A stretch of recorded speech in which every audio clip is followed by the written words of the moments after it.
ನನ್ನ ಹತ್ರ ಸುಮಾರು ಒಂದು 8ರಿಂದ 9 ವರ್ಷದಿಂದ ನಾನು ಕಾಸ್ಟ್ ಐರನ್ ದೋಸೆ ತವನ ಯೂಸ್ ಮಾಡ್ತಾ ಇದ್ದೀನಿ. ಸುಮಾರು ಜನ ಕೇಳ್ತಾ ಇದ್ರಿ ಹೇಗೆ ಸೀಸನಿಂಗ್ ಮಾಡ್ತೀರಾ ಅದನ್ನು ಅಂತ. ಸೊ ಬನ್ನಿ, ನಾನು ಯೂಸ್ ಮಾಡೋದನ್ನು ಸಹ ಇಂಡಸ್ ವ್ಯಾಲಿ ಅವರ ಕಾಸ್ಟ್ ಐರನ್ ದೋಸೆ ಪ್ಯಾನ್ನೇ ಯೂಸ್ ಮಾಡೋದು. ಇವತ್ತು ಇಲ್ಲಿ ನಾನು ದ ಇಂಡಸ್ ವ್ಯಾಲಿ ಅವರ ಫ್ರೈ ಪ್ಯಾನ್ನ ಯೂಸ್ ಮಾಡಿ ದೋಸೆ ಹೇಗೆ ಮಾಡೋದು ಅನ್ನೋದನ್ನು ತೋರಿಸ್ಕೊಡ್ತೀನಿ. ಸೊ ಇದರಲ್ಲಿ ನೀವು ಬಾಳೆಕಾಯಿ ಫ್ರೈ ಅಥವಾ ನೀವೇನಾದರೂ ನಾನ್ ವೆಜಿಟೇರಿಯನ್ ಆಗಿದ್ದರೆ ಫಿಶ್ ಫ್ರೈ, ಕಟ್ಲೆಟ್ಸ್ ಆ ರೀತಿಯೂ ಸಹ ಮಾಡ್ಕೋಬೋದು. ಇವಾಗೆಲ್ಲ ಟ್ರೆಂಡಿಂಗಲ್ಲಿರೋ ಅಂಥ ಮುಳುಬಾಗಿಲು ದೋಸೆ ಎಲ್ಲ ಈ ಥರ ತವಾದಲ್ಲೇ ಮಾಡೋದು, ನೀವು ಅಬ್ಸರ್ವ್ ಮಾಡಿದರೆ. ಸೊ ಇದರಲ್ಲಿ ಸೆಟ್ ದೋಸೆ ಮಾಡ್ಬೋದು, ನಾರ್ಮಲ್ ದೋಸೆ ಮಾಡ್ಬೋದು, ನೀವು ಬೇಕಿದ್ದರೆ ಮುಳುಬಾಗಿಲು ದೋಸೆನೂ ಸಹ ಮಾಡ್ಕೋಬೋದು. ಇವತ್ತಿನ ವಿಡಿಯೋದಲ್ಲಿ ಇದನ್ನು ಸೀಸನಿಂಗ್ ಮಾಡೋದ್ರಿಂದ ಹಿಡಿದು ಹೇಗೆ ಯೂಸ್ ಮಾಡೋದು ಅನ್ನೋದನ್ನು ಪೂರ್ತಿ ಕಂಪ್ಲೀಟಾಗಿ ತೋರಿಸ್ತೀನಿ. ಈ ಕಾಸ್ಟ್ ಐರನ್ ತವಾನ ಯೂಸ್ ಮಾಡೋದಕ್ಕಿಂತ ಮುಂಚೆ ಮೊದಲಿಗೆ ಇಲ್ಲಿ ನೀಟಾಗಿ ಎಣ್ಣೆ ಪೂರ್ತಿ ಹಿಂದೆ ಮುಂದೆ ಎಲ್ಲನೂ ಎಣ್ಣೆ ಹಚ್ಚಿಬಿಟ್ಟು ಬಿಸಿಗೆ ಇಡಬೇಕು. ಫಸ್ಟು ಒಂದು ಸ್ವಲ್ಪ ಬಿಸಿ ಆಗೋವರೆಗೂ ಹೈ ಫ್ಲೇಮ್ನಲ್ಲೇ ಇಡಿ. ಅದೊಂದು ಸ್ವಲ್ಪ ಆಯಿಲೆಲ್ಲ ಅಬ್ಸಾರ್ಬ್ ಮಾಡ್ಕೊಳ್ಳುತ್ತೆ. ಆವಾಗ ಇನ್ನೊಂದು ಸ್ವಲ್ಪ ಆಯಿಲ್ನ ಹಾಕಿಬಿಟ್ಟು ಪೂರ್ತಿ ಲೋ ಫ್ಲೇಮ್ ಮಾಡಿಬಿಟ್ಟು ಒಂದು 20ರಿಂದ 25 ನಿಮಿಷ ಅದು ಹೊಗೆ ಆಡೋವರೆಗೆ ಚೆನ್ನಾಗಿ ಬಿಟ್ಬಿಡಬೇಕು. ಸೊ ನೋಡಿ, 20ರಿಂದ 25 ನಿಮಿಷದ ತನಕ ಆಗಿದೆ. ಇವಾಗ ಹೊಗೆ ಆಡ್ತಾ ಇದೆ. ಸ್ಟವ್ನ ಕೂಡ ಆಫ್ ಮಾಡಿದ್ದೀನಿ ನಾನು. ಕಂಪ್ಲೀಟಾಗಿ ಕೂಲ್ ಡೌನ್ ಆಗಲಿಕ್ಕೆ ಬಿಡಬೇಕು. ಸೊ ಅದು ಕೂಲ್ ಡೌನ್ ಆಗಲಿ. ಅಷ್ಟರಲ್ಲಿ ಈ ಕಡೆ ದೋಸೆಗೆ ಸೆಟ್ ದೋಸೆ ಹೇಗೆ ಮಾಡೋದು ಅನ್ನೋದನ್ನು ಇಲ್ಲಿ ನಾನು ತೋರಿಸ್ಕೊಡ್ತೀನಿ. ಇಲ್ಲಿ ಒಂದು ಮಿಕ್ಸಿಂಗ್ ಬೌಲ್ನಲ್ಲಿ ನಾನು 5 ಲೋಟ ಆಗುವಷ್ಟು ಅಕ್ಕಿ ತೊಗೊಂಡಿದ್ದೀನಿ. ದೋಸೆ ಅಕ್ಕಿ, ದಪ್ಪ ಅಕ್ಕಿ.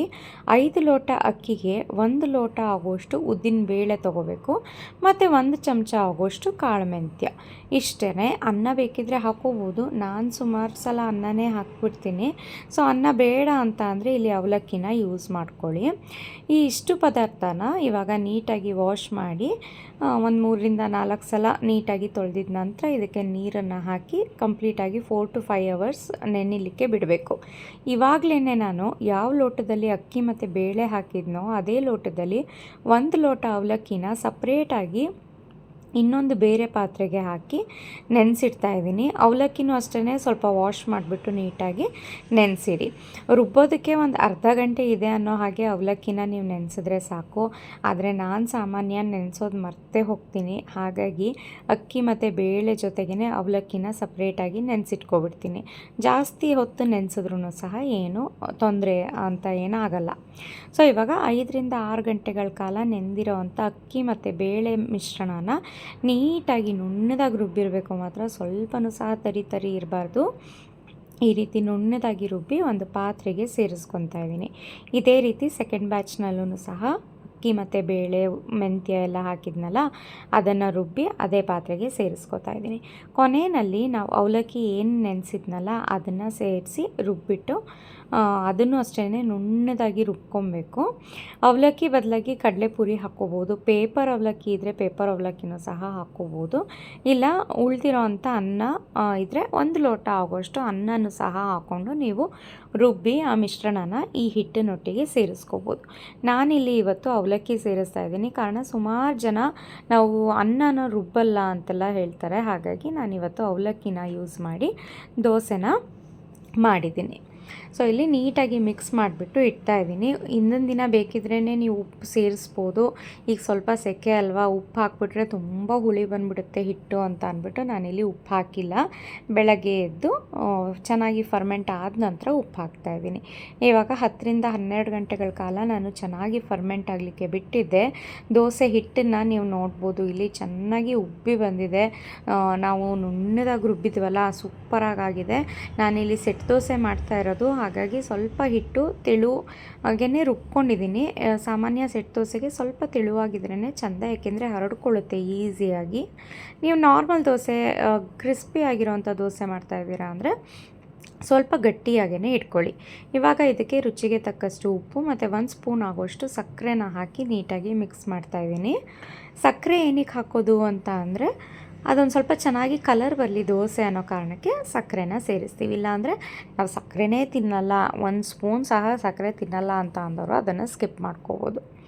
ಕ್ರಿಸ್ಪಿ ದೋಸೆ ಏನಾದರೂ ಮಾಡ್ತಾಯಿದ್ರೆ ಇದಕ್ಕೆ ನೀವು ಚಿರೋಟಿ ರವೆನ ದೋಸೆ ಹಾಕೋದಕ್ಕಿಂತ ಒಂದು ಅರ್ಧ ಗಂಟೆ ಮುಂಚೆ ಅನ್ನೋ ಹಾಗೆ ಚಿರೋಟಿ ರವೆನ ಹಾಕಿ ಮಿಕ್ಸ್ ಮಾಡಿಬಿಟ್ಟು ನೀವು ದೋಸೆ ಮಾಡ್ಕೋಬೋದು. ಸೊ ಇವಾಗ ದೋಸೆ ಹಿಟ್ಟು ರೆಡಿ ಆಯಿತು. ಹಾಗೆಯೇ ಈ ಪ್ಯಾನ್ ಏನಿದೆ ಅದನ್ನು ಸಹ ನೀಟಾಗಿ ಕೂಲ್ ಡೌನ್ ಆಗಲಿಕ್ಕೆ ಹಿಂದಿನ ದಿನವೇ ಬಿಟ್ಬಿಟ್ಟಿದ್ದೆ ನಾನು. ಸೊ ನೆಕ್ಸ್ಟ್ ಡೇ ನೀಟಾಗಿ ತಣ್ಣಗಾಗಿತ್ತು. ಅದನ್ನು ಒಂದು ಸಲ ವಾಶ್ ಮಾಡಿಬಿಟ್ಟು ಇವಾಗ ಯೂಸ್ ಮಾಡ್ಬೋದು. ಇದು ಆಲ್ರೆಡಿ ಪ್ರೀ ಸೀಸನ್ಡ್ ಆಗಿಯೇ ಬಂದಿರುತ್ತೆ. ಪ್ರೀ ಸೀಸನ್ ಆಗಿಲ್ಲ, ನಾವು ಬೇರೆ ಕಡೆ ಹೊಸ ಪ್ಯಾನ್ನ ತೊಗೋತೀವಿ ಅಂತ ಅಂದವ್ರಿಗೆ ನಾನು ಹೇಗೆ ಸೀಸನಿಂಗ್ ಮಾಡೋದು ಅನ್ನೋದನ್ನು ತೋರಿಸ್ಕೊಟ್ಟಿದ್ದೀನಿ. ನೀವು ಯಾವುದೇ ಕಬ್ಬಿಣದ ಇದನ್ನು ತೊಗೊಂಡ್ರು ಅಷ್ಟೇ. ಸೊ ಇದೇ ರೀತಿ ಮಾಡ್ಕೊಳ್ಳಿ. ಎಣ್ಣೆ ಹಾಕಿಬಿಟ್ಟು ಚೆನ್ನಾಗಿ ಬಿಸಿ ಆಗಲಿಕ್ಕೆ ಇಡಿ. ಒಂದು 20ರಿಂದ 25 ನಿಮಿಷ ಅದು ಹೊಗೆ ಆಡೋವರೆಗೂ ಚೆನ್ನಾಗಿ ಬಿಸಿ ಮಾಡಿಬಿಟ್ರೆ ನೆಕ್ಸ್ಟ್ ಡೇಗೆ ಚೆನ್ನಾಗಿ ಒಂದು ಸ್ವಲ್ಪನೂ ಅಂಟೋದಿಲ್ಲ ದೋಸೆ. ಆ ರೀತಿ ಬರುತ್ತೆ ಪ್ಯಾನ್ನಲ್ಲಿ ದೋಸೆ, ಅಷ್ಟು ಚೆನ್ನಾಗಾಗುತ್ತೆ. ಕೆಲವೊಮ್ಮೆ ಇದೇ ಪ್ಯಾನ್ನ ನಾವು ಯೂಸ್ ಮಾಡ್ತಾ ಮಾಡ್ತಾ ಮಾಡ್ತಾ ಏನಾಗುತ್ತೆ ನೆಕ್ಸ್ಟ್ ದೋಸೆ ಕಚ್ಕೊಳ್ಳೋಕೆ ಸ್ಟಾರ್ಟ್ ಆಗುತ್ತೆ. ಆವಾಗ್ಲೂ ಅಷ್ಟೇ ಇದೇ ರೀತಿ ಮಾಡಬೇಕು. ದೋಸೆ ಅಂಟ್ತಾ ಇದೆ ಅನ್ನೋ ಹಾಗೆ ಅಷ್ಟೇ ಅಲ್ಲ, 15 ದಿವಸಕ್ಕೆ ಒಂದು 20 ದಿವಸಕ್ಕೆ ಒಂದೊಂದು ಸಲ ಈ ರೀತಿ ನಾವು ಸೀಸ್ನಿಂಗ್ ಮಾಡ್ಕೊತಾ ಇದ್ದರೆ ದೋಸೆ ತವ ತುಂಬಾ ಚೆನ್ನಾಗಿ ಬಾಳಿಕೆ ಬರುತ್ತೆ. ತುಂಬ ವರ್ಷಗಳ ಕಾಲ ನೀವು ಅದನ್ನು ಚೆನ್ನಾಗಿ ಮೇಂಟೈನ್ ಮಾಡ್ಕೊಂಡು ಹೋಗ್ಬೋದು. ದೋಸೆ ನೋಡಿದ್ರಿ ಅಲ್ವಾ, ನಾನ್ ಸ್ಟಿಕ್ ಥರ ಒಂದು ಸ್ವಲ್ಪನೂ ಅಂಟ್ಕೊಳ್ಳೇ ಇಲ್ಲ ಪ್ಯಾನಿಗೆ. ಸೆಟ್ ದೋಸೆಗೆ ಇವತ್ತು ಸಾಗು ಪ್ರಿಪೇರ್ ಮಾಡಿದ್ದೆ, ತುಂಬಾ ಚೆನ್ನಾಗಿತ್ತು. ಸೊ ದೋಸೆ ಪ್ಯಾನ್ ಅಥವಾ ತವಾ ಪ್ಯಾನ್ ಏನಾದರೂ ಲಿಂಕ್ ಬೇಕು ಅಂತ ಇದ್ದರೆ ಡಿಸ್ಕ್ರಿಪ್ಷನ್ ಬಾಕ್ಸ್ನಲ್ಲಿ ಲಿಂಕ್ ಹಾಕಿರ್ತೀನಿ, ಅಲ್ಲಿ ಹೋಗಿ ಪರ್ಚೇಸ್ ಮಾಡ್ಕೋಬೋದು. Thank you.